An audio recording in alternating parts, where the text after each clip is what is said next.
Bon.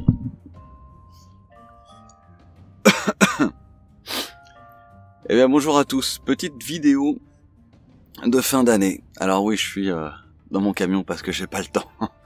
Je voulais absolument faire cette vidéo et en fait je travaille de trop, et puis avec les fêtes et les lendemains de fêtes, j'ai pas trop le temps.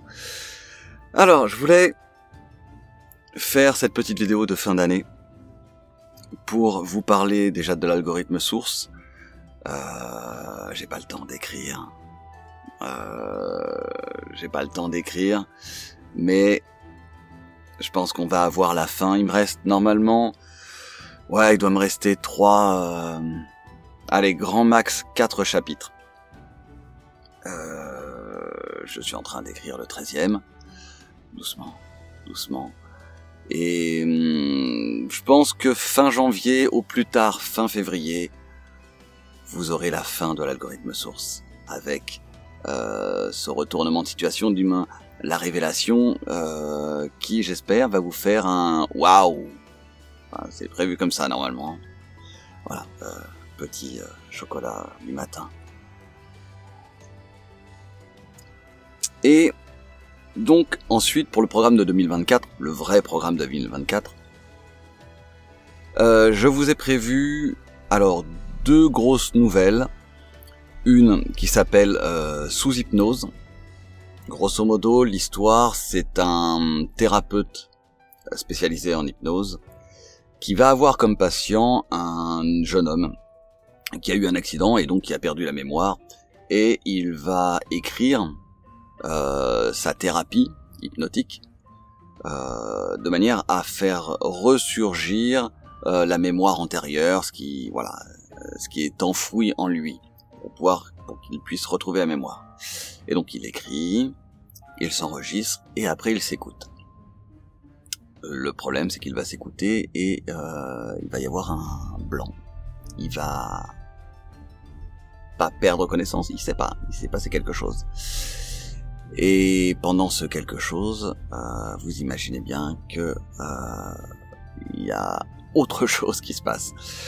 Et le lendemain, on annonce un meurtre. Voilà, vous faites le lien, c'est le début de l'histoire, je vous en dis pas plus. Vous aurez ensuite une autre nouvelle qui s'appelle L'Engeance abyssale, que j'ai déjà bien fait évoluer dans ma tête. Et ça sera l'histoire d'un jeune couple qui trouve plutôt une petite crique paradisiaque sur la Méditerranée, ou pas forcément. Allez, dans les Caraïbes ou autre, bref, peu importe. Ils sont tous les deux criques magnifiques. Ils sont tous les deux tout seuls. Et forcément, ils vont se baigner, ils vont faire l'amour, ils vont se reposer sur leurs serviettes. Et puis là arrive un groupe. Une secte, et qui va pas du tout faire attention à eux. Ils vont se mettre dans l'eau, ils vont tous se déshabiller, et ils vont commencer sous les ordres quelque peu de leur gourou à se mêler les uns aux autres, à faire l'amour dans l'eau comme ça. Et il est question de mettre des profondeurs, d'engendrer l'enfant du maître des profondeurs, bref, vous voyez. Sauf qu'à la suite de ça, les flics arrivent, tout le monde est embarqué, le jeune couple aussi. Et il s'avère que toutes les femmes de cette secte vont, à la suite de ça, être totalement infécondes, stériles même. Et personne n'aura d'enfant. Sauf le jeune couple, qui aura fait l'amour avant. Je vous laisse deviner la suite. Ça sera une histoire plutôt dans l'ordre de H.P. Lovecraft. Vous aurez ensuite alors une histoire qui pourra peut-être être un peu plus longue, qui s'appelle Game Over. Celle-ci, c'est l'histoire d'un jeune homme qui fait partie d'une équipe de jeux vidéo. Vous savez, les jeux vidéo de tir, Call of Duty ou autre, bref. Et donc il participe à un concours. Et avec son équipe, ils gagnent, et ils sont repérés par une équipe pro américaine Et donc, ils vont intégrer cette équipe pro et faire des entraînements. Voilà. Pour devenir les meilleurs dans ce jeu vidéo, ou dans des jeux vidéo différents. Sauf que ce jeune homme se rend compte à un moment donné que ce n'est pas un jeu vidéo. En fait, il reconnaît quand il tue des ennemis dans le jeu vidéo, il fait une sorte de célébration. Et dans les informations, à un moment donné, loin en Afghanistan ou autre, il voit exactement la même scène. Et il comprend qu'en fait, c'est pas un personnage qu'il dirige, c'est un robot. Et que les gens qu'il tue dans le jeu, en fait, c'est des vrais gens. Et donc, il va fuir, et là, il sera poursuivi. Mais ça, c'est une histoire qui peut peut-être prendre de l'ampleur, donc je sais pas trop. Vous aurez donc des conseils d'écriture aussi, j'ai envie de faire un tuto écriture, conseil d'écriture, vous aurez des lectures relaxantes, et le fil rouge de 2024, ça va être mon 3e roman, qui va s'appeler Transmarathonienne. Et donc, à la vôtre.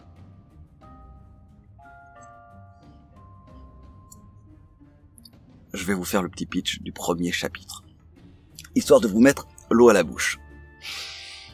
Transmarathonienne, c'est l'histoire de Marlène.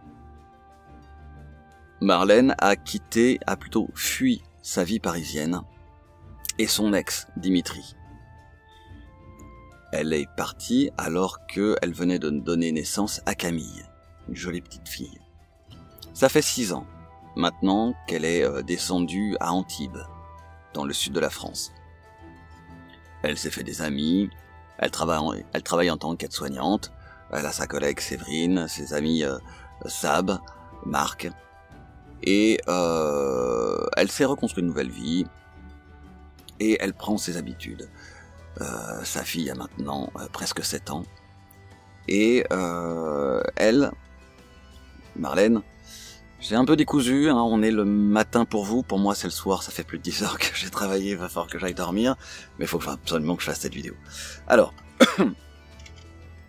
en fait tous les matins, Marlène va courir, ça lui fait du bien. Elle se lève à 6 heures du matin, elle va faire sa petite course sur le cap d'Antibes avant d'emmener Camille à son ami Sab qui, elle, l'emmènera après à l'école. Parce qu'elle commence tôt à la maison de retraite. Et quand elle court, si vous courez, vous connaissez un petit peu le second souffle. Voilà, elle court et maintenant qu'elle a l'habitude, elle court 10, 15, 20, 25 km voire plus parfois.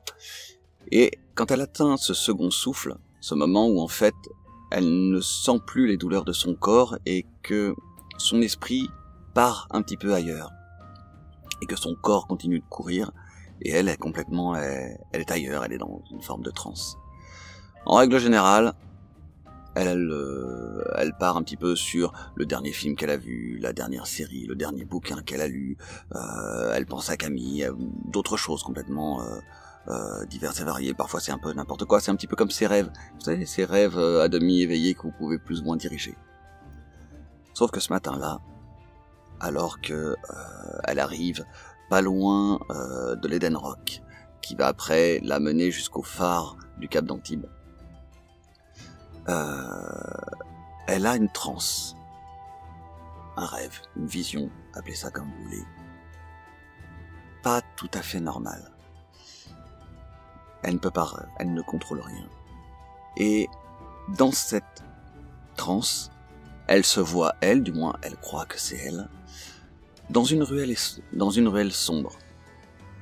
Et elle avance dans cette ruelle, en même temps qu'elle court, vous voyez. Et une jeune femme, très légèrement vêtue, l'invite à monter dans l'hôtel. Elle la suit. Elle sent son cœur palpiter. Elle ne sait pas trop si c'est ce qui se passe dans ce rêve, dans cette transe, ou si c'est le fait de courir. Elle monte avec la fille de joie dans sa chambre. La jeune femme se jette sur le lit, relevant son jupon, laissant découvrir l'origine du monde. Elle ferme la porte. Elle se retourne. Marlène, Du moins, elle croit que c'est elle. Et là, elle se jette sur la jeune prostituée. D'une main, elle la bâillonne, et de l'autre, avec un couteau, elle l'éventre. Les tripes sortent, tombent du lit sur le plancher. Et là, elle sort de sa transe. Elle s'arrête de courir. Elle est à côté d'un petit muret au-dessus de la Méditerranée. Elle comprend pas trop. Ça lui était jamais arrivé. Et puis elle se demande si c'est un film ou les informations peut-être qui lui ont mis cette idée en tête. Bref, elle chasse un peu ça et puis elle continue sa course, encore un petit peu perturbée. Et puis au fur et à mesure de la journée, ça va complètement, elle va complètement oublier, jusqu'au soir, où là, alors qu'elle prépare à manger pour elle et Camille, aux informations, on annonce le meurtre d'une prostituée dans le vieil Antibes. Elle se retourne et elle voit le journaliste et derrière lui la ruelle qu'elle a vue ce matin. Et ça, c'est le premier chapitre. Et je vous raconte pas la suite. Ça va être terrible. C'est le fil rouge, ça sera le 3e roman, transmarathonienne, et j'espère vous avoir mis... je bafouille. Ça y est, je rebafouille. Donc je disais, j'espère vous avoir mis l'eau à la bouche, et je vous souhaite une très bonne fin d'année 2023. Faites attention, buvez pas trop, et si vous avez bu, ne prenez pas la route, s'il vous plaît. Prenez soin de vous. Et je vous donne rendez-vous en 2024. Allez, bye bye. Il est temps pour moi de me coucher.